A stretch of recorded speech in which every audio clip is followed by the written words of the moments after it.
Taisez-vous. En Non mais cet homme est 2018, ahurissant. porte-parole du gouvernement. Ce que vous venez de faire, c'est super.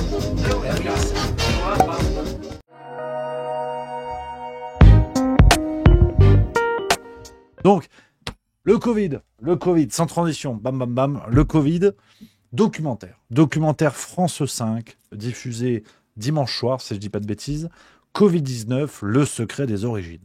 Alors là, j'étais espanté, comme on dit dans le Sud. Vraiment, j'étais sur le cul, comme on dit partout ailleurs. Parce que c'est vrai que le Covid, c'est derrière nous. Hein. C'est bon, on a complètement bouleversé l'ordre de nos sociétés. On s'est torché avec les libertés individuelles avec une facilité déconcertante. Des gens continuent de crever à cause des effets secondaires de l'injection Covid-19. Mais c'est derrière nous. Hein. C'est comme la Coupe du Monde de football 98. Tu la regardes avec une petite tendresse, mais l'objectif, c'est la prochaine. Tu vois. Bon. Et là, ils ont fait un documentaire. Donc, je me suis dit, merde, ils remettent une pièce dans le jukebox. Comment qu'on fait ? Et le documentaire, il était intéressant. Il était intéressant parce que, de manière assez simple et figurée, je vais vous trouver l'idée. Vous prenez un sac, comme avec les lettres du Scrabble. Sauf qu'à la place des lettres du Scrabble, vous mettez des complots liés au Covid-19. Tout ce que les journalistes, les fact-checkers et compagnie ont passé de temps à dire ça c'est complotiste, ça non, ça vous n'avez pas le droit, vous le mettez dans le sac, tu te secoues le sac, tu pioches, ça fait le documentaire France 5.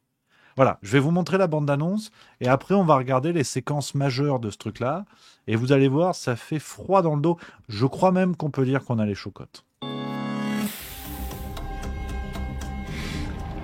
C'est la pire pandémie depuis un siècle, depuis la grippe espagnole. Que sait-on des origines du Covid ? Je sais des choses que l'immense majorité de la population chinoise ignore. Entre invention de preuves, faux témoignages et recherches falsifiées, C'est beaucoup plus grave que ce que vous savez. Covid, le secret des origines. Un documentaire suivi d'un débat présenté par Mélanie Taravant le 30 mars à 20h. Voilà, t'as vu ? Suspense. C'est grave. Ça fait peur. Au début, ils ont écrit les origines du mal. M-A-L. Le mal. C'est pas l'épidémie du chat qui pète. Là, c'est les origines du mal. Mal. Le mal. Je le redis. Donc là, déjà, ça fait peur. Déjà, t'as survécu au mal. Voilà. Donc, je pense que vous ne prenez pas la mesure. Le mal. C'est réalisé par Nolwenn Le Fustec, alors qui est bretonne. Ça lui fait une qualité. Au-delà de son reportage, ça déjà, ça m'a attendri un petit peu. J'aime la Bretagne, j'aime le chouchen, j'aime l'andouille de Guéméné. Donc pour moi, voilà, la principale qualité de ce reportage, c'est ce rapport à l'andouille de Guéméné. Malheureusement, c'est pas le sujet. C'est le Covid-19, de la mort qui tue, du mal, de sa pique, en fait. Et quelque part, vous avez tous survécu à ce virus qui allait tous nous buter. Mais là, on va au secret des origines. C'est-à-dire, toutes les questions que tu pouvais pas te poser pendant. Quand tu disais, tiens, quand même, c'est bizarre. Pangolin. Puis quand pangolin, ça marchait plus, chauve-souris. Puis quand ça marchait plus et que les gens commençaient à se dire, bon, c'est quand même bizarre que Batman, il ait eu la chiasse et que le monde entier soit comme ça, on te dit, non, mais en fait, pangolin plus chauve-souris. Dans une sorte de 50 nuances degrés animalier un petit peu curieux, les deux se sont emmanchés, boum, Covid-19. Et puis tu repartais pour un tour avec ça. Puis après, bon, les gens commençaient à dire, tiens, mais ça marche pas, bon, laissez tomber le vaccin. Puis là, tu repartais sur autre chose. Donc, plus sérieusement, dans ce documentaire, on a des choses passionnantes où on retrouve les meilleurs personnages. Tu vois, c'est comme quand tu vas faire Camping 4, et je l'appelle de mes voeux, qu'un jour est lié Camping 4, il faut mettre Patrick Chirac, sinon ça marche pas. Il faut mettre des tongs, sinon c'est pas l'esprit camping. Bon, bah là, ils font un reportage sur le Covid-19, et ils ont appelé Agnès Buzyn. Bon, qui a un rapport d'ailleurs direct avec les tongs, à savoir le QI. Et Agnès Buzyn va nous faire une révélation assez extraordinaire. Et vraiment, je ne l'avais pas vu venir. Vous vous rappelez à l'époque quand nous, les complotistes, nous, le fond du fait tout, nous la merde. Nous la merde, si j'ose dire. Je suis désolé. Je me mets dedans. Je suis même peut-être la plus grosse des merdes. Nous les merdes, on se disait, attends, quand même, C'est bizarre. L'origine, ça peut pas être le pangolin, la chauve-souris ou la belette australienne. Il y a peut-être quelque chose de l'ordre de la manipulation du virus dans ces fameux laboratoires P4, dont c'est l'objectif, de manipuler des virus. Donc ils n'auraient fait que leur boulot, d'une certaine manière. D'autant plus qu'à ce moment-là, on avait des scientifiques, alors qui étaient pas forcément des scientifiques. Je pense au professeur Montagnier, Feu Montagnier, et dont on salue la mémoire évidemment. Des gens qui disaient tiens c'est bizarre, on retrouve des séquences qui vont pas du tout dans ce virus quand on l'étudie. Mais à ce moment-là, rappelez-vous, on nous avait dit il y a les scientifiques, les bien. D'ailleurs, faut écouter les scientifiques. Donc, si vous n'avez pas de blues, vous dégagez. Même Michel Jonas, le blues du businessman, ça dégage. Il faut une blues scientifique. Si vous êtes scientifique, vous pouvez parler. Si vous n'avez pas de blues, vous parlez pas. Après, niveau 2 du truc, on t'a dit il y a des gens qui ont des blues, mais ça va pas. Raoult, Toubiana, Perron, Orienco, des compagnies, ce sont des experts, mais qu'il faut pas écouter. Donc ça devenait compliqué dans les règles quand même du Bonto là. Donc Montagnier pareil, il faisait partie de l'équipe, fallait pas écouter. Franchement, le mec a été quand même co-récipiendaire du prix Nobel. Si t'écoutais les médias, on nous disait que vraiment Luc Montagnier, Gilbert Montagnier, c'était les mêmes scientifiquement. Donc apparemment, fallait pas l'écouter. Et il avait évoqué la piste des manipulations génétiques. Et là, c'était du complotisme. Et là, t'étais foutu. Ah, si tu disais ça à ce moment-là, c'était terminé. Là, t'avais Rudi Reichstadt sur le dos. Il faut des sacrés lombaires hein, quand tu vois l'animal. Donc, c'était compliqué. C'était compliqué. Et quelle ne fut pas ma surprise dans ce documentaire, Le secret des origines. Les origines du mal. Écoutez bien ce qu'elle nous dit, Agnès Buzyn. Tendez l'oreille. Texto du 11 janvier 2020. 12h16. Monsieur le Président, petite information qui n'est pas encore dans les médias mais qui peut monter. Une épidémie nouvelle sévit en Chine depuis 15 jours. Pour nous, il y a une interrogation autour du rôle joué par le laboratoire P4 de Wuhan. Son texto au Premier ministre est encore plus alarmiste. On suspecte le laboratoire P4 de Wuhan de manipuler les virus. Ce que je veux signifier là au Premier ministre, c'est que ça se passe dans une société qui n'est pas une société démocratique, qui n'est pas une société transparente, et que donc, voilà, il y a une épidémie qui démarre dans une ville où il y a un laboratoire de haute sécurité.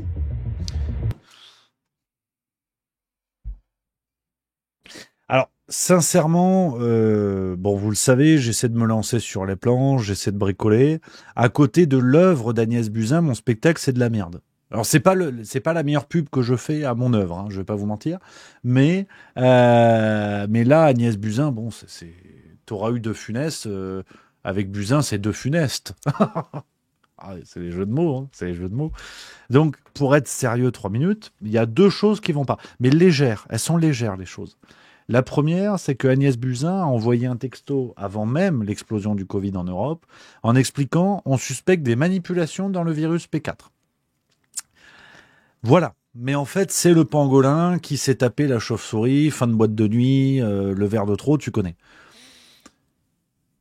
Donc cette histoire de la manipulation, au sein même du gouvernement, elle est sur la table depuis le début. Voilà. Alors que toi, tu pouvais pas.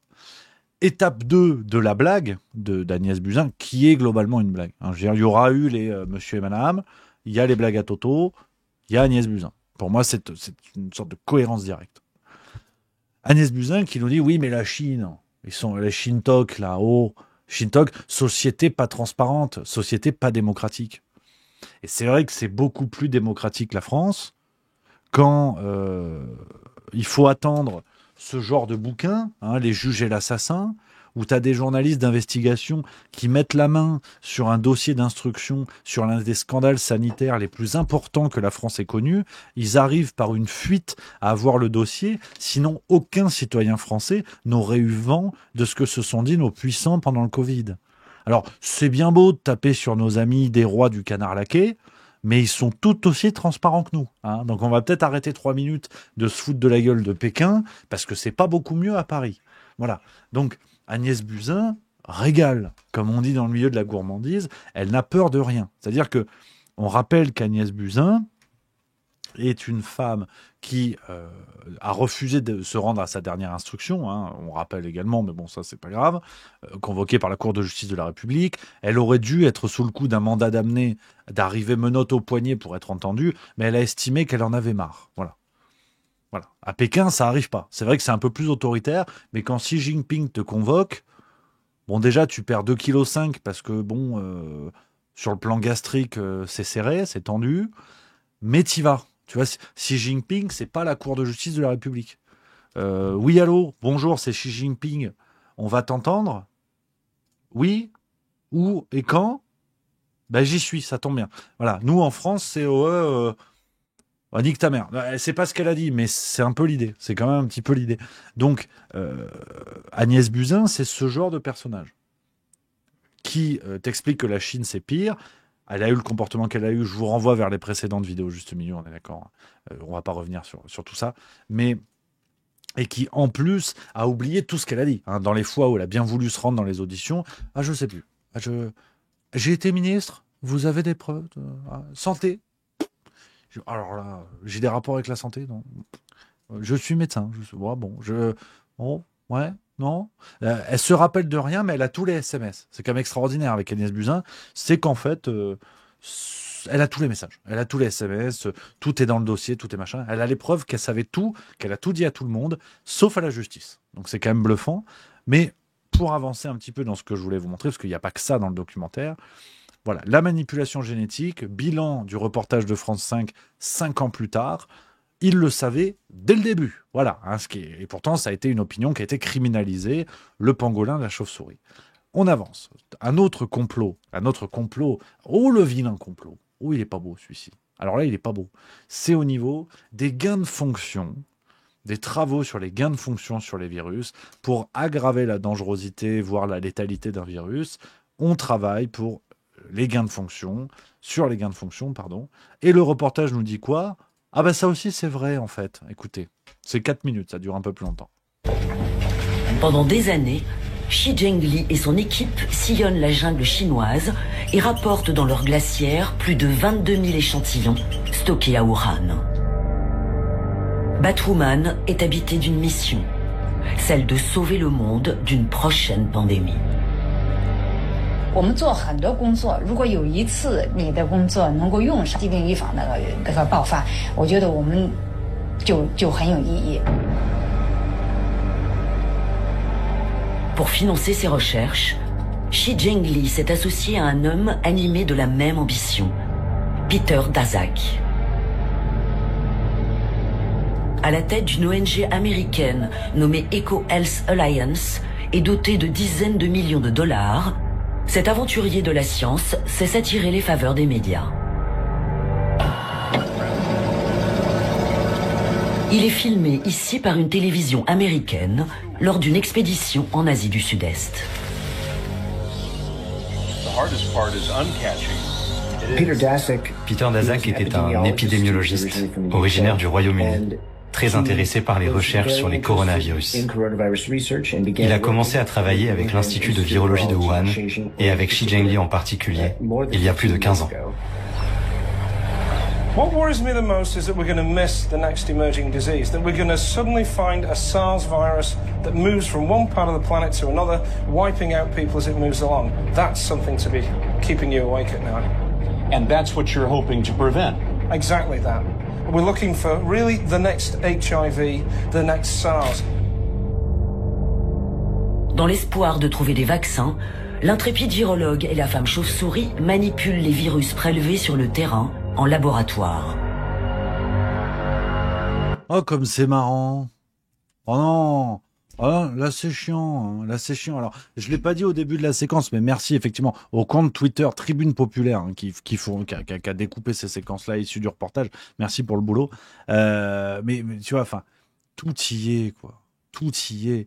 Ça devient facile. Franchement, vous le savez, j'ai jamais vraiment adhéré à cette idée-là parce que je trouve qu'elle est un peu feignante intellectuellement de dire être complotiste, c'est avoir raison avant, avoir raison trop tôt. J'aime pas cette idée-là parce qu'il y a des gens qui peuvent dire des conneries sur des sujets et qui se disent complotistes mais qui disent des conneries et qui n'ont jamais raison. Sur le Covid, force est de constater que ça fait quand même beaucoup de trucs. Au départ, t'as pas le droit parce que pro-Poutine, pro-russe, pro-complotiste. Et pourtant, sur le Covid, ça fait une collection. Ça fait une collection de trucs où, tu vois, le cas de Peter Daszak avait été évoqué très tôt. On t'expliquait que c'était un personnage qui avait un trouble rôle dans l'affaire. On t'a dit non. À Wuhan, laboratoire P4, on rappelle également inauguré en présence d'Yves Lévy, anciennement président de l'INSERM, et mari d'Agnès Buzyn. Donc tu veux, toutes les pièces du puzzle, c'est comme si les complotistes avaient assemblé le puzzle, on nous avait dit non, mettez le voile, vous n'avez pas le droit, c'est n'importe quoi, puis un jour les médias mainstream se réveillent et disent allez, on lève le voile, et tout le puzzle est en place. Donc c'est extraordinaire, et il n'y a pas que ça. Les failles de sécurité du laboratoire P4 à Wuhan. Parce que vous avez vu, ces histoires de pangolins et compagnie, bon voilà, hein, on ne sait toujours pas officiellement, mais bon, voilà. Et bien regardez, les failles de sécurité, ah bah tiens, ça aussi c'est le cas. Avec toutes les garanties. Et ça s'est pas passé comme ça, donc l'ambiance n'était pas très, très agréable parce que moi je me suis opposé. Vous pouvez toujours demander à un laboratoire P4 qui est de haute sécurité et qui met en jeu éventuellement du bioterrorisme jusqu'aux agents les plus pathogènes. S'il vous plaît, dites-moi quelle expérience vous allez faire demain. S'il vous plaît, dites-moi quelle souche pathogène vous avez reçue. Et dites-moi sur quoi vous travaillez, parce que j'aimerais juste vérifier. Vous pensez que quelqu'un peut croire ça? En tout cas, moi, j'ai jamais cru. D'autant plus que selon des remontées diplomatiques, le laboratoire P4 présente des failles de sécurité. Manque de personnel formé, matériel pas aux normes. Le président de l'INSERM s'en alarme dans une note interne. Certains équipements du laboratoire n'étaient pas opérationnels, voire pas adaptés, comme les isolateurs pour les animaux. Être en mesure de s'assurer que le laboratoire P4 de Wuhan est opérationnel constitue un point vital pour éviter de se voir attribuer la responsabilité de tout accident. Yves Lévy quitte ses fonctions quelques semaines plus tard. Ses recommandations n'ont pas été suivies. En janvier 2018, le laboratoire entre en activité. La coopération est validée au niveau présidentiel. La Chine et la France conduiront des recherches de pointe conjointes sur les maladies infectieuses et émergentes en s'appuyant sur le laboratoire P4 de Wuhan. Donc, quelle belle surprise. Ah bah, en fait, c'est toujours la faute des Chinois, en fait. C'est pratique. Le Chinois est très pratique. C'est toujours sa faute, en fait. C'est toujours sa faute, mais ça, à la limite, on s'en fout. Parce que, voilà, quand on veut tuer son chien, on dit qu'il a la rage. Donc, c'est très facile, c'est très pratique. Mais rappelez-vous, là encore, je vous renvoie vers la vidéo que j'avais faite sur Juste Milieu, sur ce livre, Les juges et l'assassin. Ma conclusion était de vous dire que, au fond, tout ça ne fait que remonter à la surface, une surface qui avait déjà été... Enfin, comment dire, ces éléments-là avaient déjà bien été sondés par les complotistes. On n'apprend rien quand on regarde ce qu'ils disent. Mais ce qui est très intéressant, c'est la campagne. Idriss Aberkan parle souvent de damage control. Effectivement, c'est un peu ça. C'est la campagne médiatique qui se met en place où la fin du match a été sifflée. On a une équipe qui a fait que des tacles glissés, qui a pété les rotules à tout le monde. Et on a un collectif d'arbitres corrompus qui vont nous dire non, mais on a revu les images. Alors oui, les tacles sont assassins, mais alors en fait, c'est à cause des chaussures. Parce que c'était pas la bonne pointure, en fait. Donc ça contribue à glisser. Donc c'est n'importe quoi. Pour redevenir sérieux 30 secondes, la conclusion que j'avais faite dans Les juges et l'assassin, c'est que cela ressemblait fortement à une grande campagne de protection des responsables. Tu sais, on te donne un petit truc à manger, effectivement, sur le SMS du 12 mars 2021, tu te rends compte que Agnès Buzyn, elle a fait un truc pas bien, au vilaine Agnès, mais sur le reste, impeccable. Franchement, sur le reste, nickel. Donc, on avance d'un pas, on recule de 9. Et on protège les gens dont on reconnaît un bout de la culpabilité, mais pas assez pour les faire tomber. Et là, on protège qui? Yves Lévy. Yves Lévy, qui est présent à l'inauguration du laboratoire P4 de Wuhan. Et en fait, on te dit qu'il est super parce qu'il avait fait des recommandations sur les problèmes de sécurité. Mais s'il est responsable des recommandations sur les problèmes de sécurité au nom de son engagement dans le projet, il est responsable de l'inauguration. Et les problèmes de sécurité, c'est un tort partagé. Ça peut pas être que nos amis chinois. Peut-être que ça vient aussi d'un manque de surveillance des gens qui ont mis ce matériel entre les mains de chercheurs chinois, dans l'hypothèse où c'est la faute des Chinois. Donc, on est absolument dans une construction, là encore, assez classique. On retourne l'opinion publique en disant « Non, mais vous avez vu, on fait le boulot. On fait le boulot. En fait, il y a des gentils, ils ont été un petit peu méchants. Mais en fait, ils sont gentils quand même, parce qu'ils ont fait ça. » Donc, rien ne va. Et c'est comme ça que l'on se retrouve avec aux manettes, dans 15 ans, les mêmes personnes, malgré le fait que l'on eût reconnu leur culpabilité. C'est Fabius à la tête du Conseil constitutionnel avant Richard Ferrand, condamné dans l'affaire du sang contaminé, le fameux responsable mais pas coupable, alors qui ne vient pas de lui, qui vient d'une autre dame qui avait été poursuivie, dont je ne me rappelle jamais le nom, qui avait un nom assez original d'ailleurs, si je ne dis pas de bêtises. Mais la phrase est restée célèbre par rapport à ça. Et Fabius, qui était président du Conseil constitutionnel au moment du Covid-19. Donc, ne nous étonnons pas si dans 10 ans, on a quelqu'un comme Agnès Buzyn qui est toujours à des postes de responsabilité, ou Véran, ou je ne sais quelle ordure. Donc, voilà, Georgina Dufoy. Merci à Gaëtan Seguin 38 qui me rappelle le nom. Donc, si vous voulez, c'est très intéressant, je trouve, de regarder la campagne médiatique qui se met en place de manière assez épisodique. Vous avez vu, le bouquin est sorti en fin d'année dernière, si je ne dis pas de conneries. Je crois que c'est à peu près ça. Le bouquin est sorti en fin d'année dernière. France 5 te fait un truc, janvier 2025, début d'année. France 5 te sort un documentaire pour te dire « Ah, vous avez vu, on révèle des choses, mais en fait, les gentils sont toujours gentils. Vous inquiétez pas. » Donc, c'est une campagne médiatique assez claire. Et puis, le temps faisant, les gens vont se dire « Ah, on a quand même des super médias. Putain, ils ont fait le job. On peut pas dire qu'ils ont caché les choses. Ils ont fait des révélations. Il n'y a pas de problème. » Et donc, les complotistes sont toujours marrons, sont toujours du mauvais côté du manche. Parce que, évidemment qu'on va s'acharner à dire « Mais attendez, vous avez menti aux gens, vous avez criminalisé des opinions pour reconnaître les choses, mais continuer à protéger les responsables. » Donc, on est toujours du mauvais côté du manche, mais c'est pas grave. Et il y en a une dernière de théorie du complot. Et pour le coup, celle-là, c'est l'une des plus musclées. Je crois que je l'avais très peu évoquée sur Juste Milieu parce que j'avais jamais réussi à la sourcer véritablement. C'était cette histoire d'Américains malades dès 2019. On parlait par exemple de Jeux Olympiques de l'armée, si je dis pas de conneries, qui s'étaient tenus en Chine ou aux États-Unis. Là, ma mémoire me trahit. Et il y avait cette théorie du complot qui expliquait que les premiers malades n'étaient pas du tout ce qu'on avait dit, c'était des Américains. Même moi, j'avais dit non, je peux pas être sur tous les dossiers. Qui l'eût cru ? France 5 nous dit que même ça, c'était vrai, écoute.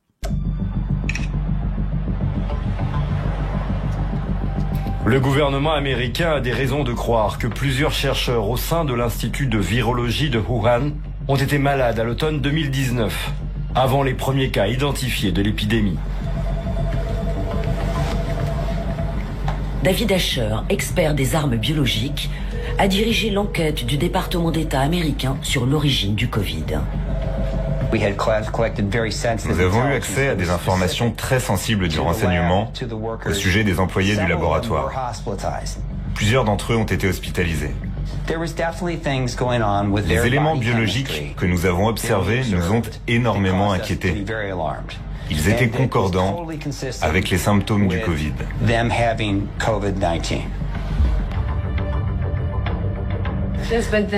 Oui, mais il y a beaucoup de gens qui tombent malades de la grippe en automne. C'est une lourde accusation. Ça ne peut pas être une coïncidence ? Non, impossible.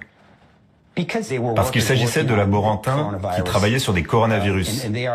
C'étaient des chercheurs publiquement liés à des expériences de gain de fonction, à des créations de coronavirus. Donc, la probabilité que cela soit une coïncidence est à un niveau, je dirais, de 0,1%. Malgré nos multiples requêtes, le département d'État a refusé de nous partager les preuves de ces hospitalisations. Trop bizarre. Donc, qu'est-ce que vous voulez que je vous dise ? Qu'est-ce que vous voulez que je vous dise? Ce reportage ne boucle pas la boucle. Hein. Pour le coup, il va falloir rester prudent, il va falloir rester attentif. On parlera de tout ce dont il faut parler dans leur grande campagne de communication pour normaliser tout ça. Mais voilà, voilà où on en est. Le plan se déroule à merveille, quoi. Le plan se déroule à merveille. Vous noterez que les fact-checkers, on les entend plus. Mission accomplie. Vraiment mission accomplie. Les Tom Cruise de l'enculerie médiatique, mission accomplie, quoi. Et les mecs sont plus là. Je veux dire, ils font plus rien. Je vais peut-être refaire un 3e épisode du Fact-Checker Comedy Club, mais même ça m'emmerde parce que qu'est-ce que tu veux que je te dise? Conspiracy Watch, ils font de la peine, quoi. Ils font de la peine. Tout le monde s'en cire complètement de ce qu'ils bricolent. Et ils étaient là pour le Covid. Mission accomplie, ça dégage, quoi. Ça dégage. C'est sidérant. C'est vraiment sidérant. Et France 5 fait ce documentaire ni vu ni connu pour te dire, t'as vu, on fait le taf. Hein. T'as vu, on est bon. On est bien. On est impeccable.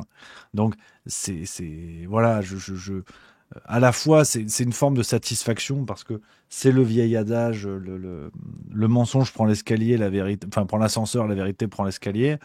Bon, bah voilà, on est dans une illustration. Mais il faut pas l'oublier. Et pour boucler la boucle, tu vois, là, je suis quasiment sur une émission parfaite parce que je vais faire un lien avec tous mes sujets. Pour boucler la boucle, ne hurlez pas tout de suite de peur par rapport à ce que je vais vous dire, mais entre la condamnation de Marine Le Pen et le Covid-19, je vois un lien. Calmez-vous.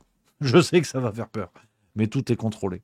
Je vois un lien dans la capacité des médias à tromper les gens, à détourner l'intention, à créer des bulles informationnelles et des bulles de propagande. Évidemment que les sujets sont différents, que tout le monde reste calme. Évidemment que ça n'est pas la même gravité, j'en suis conscient. Évidemment que c'est pas la même chose. Mais je vous dis juste que quand vous êtes capable de dire la campagne du...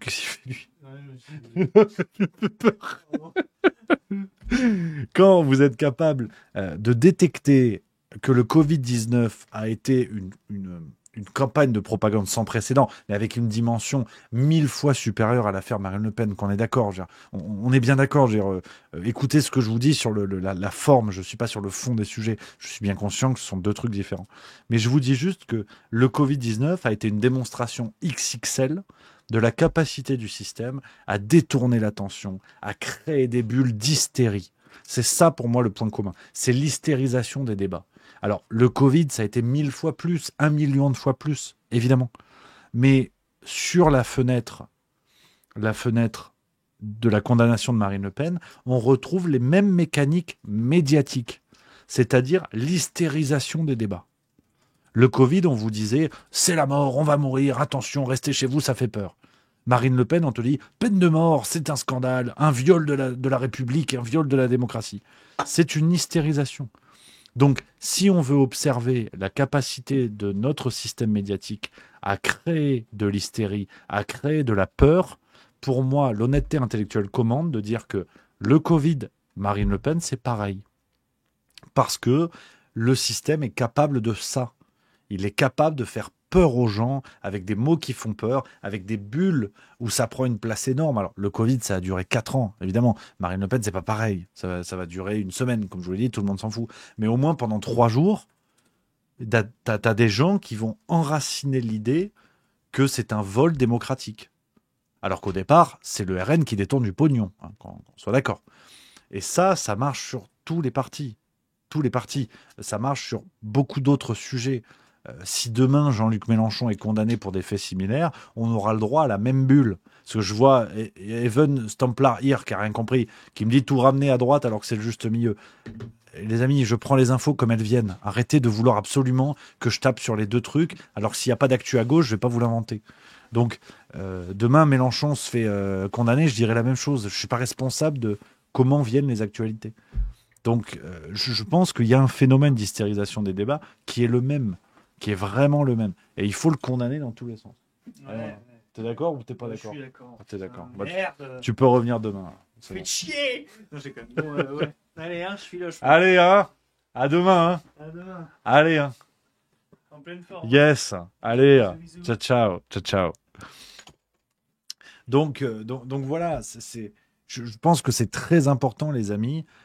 Quand on se dit qu'on a été lucide, qu'on a eu le cerveau suffisamment froid pour ne pas sombrer dans les délires médiatiques du Covid, je pense qu'il faut vraiment s'astreindre à ce que cette prudence intellectuelle, cette rigueur s'applique partout. Et c'est ce que j'essaie de faire avec Juste Milieu. Je reviens à ce que je vous disais au tout début. C'est pas une question de parti, de défendre des idéologies, quoi que ce soit. C'est juste une question de résister à l'hystérisation des débats, quels que soient les débats. Même quand cette hystérisation va dans votre sens et que vous êtes d'accord. C'est votre droit et il n'y a pas de problème. Mais vous avez aussi le droit de reconnaître que c'est une hystérisation, même si vous êtes d'accord. Et C8, c'était ça. Marine Le Pen, c'est ça. Il y a beaucoup de sujets où on retrouve ça. Le retour de Donald Trump, c'était ça. L'affaire Naël, c'était ça. L'affaire Naël, c'était ça aussi. Ce sont des bulles médiatiques. Et cette hystérisation-là, elle est propre à plein de sujets, qu'on soit bien d'accord là-dessus. Donc voilà. Voilà, les amis, on boucle la boucle sur tout ce que je voulais vous dire. Et ça me semble plus que jamais important, vraiment, parce que je crois, vraiment, j'en ai plein le fiac à force de tout ça. Je crois que c'est important de rester froid. Voilà.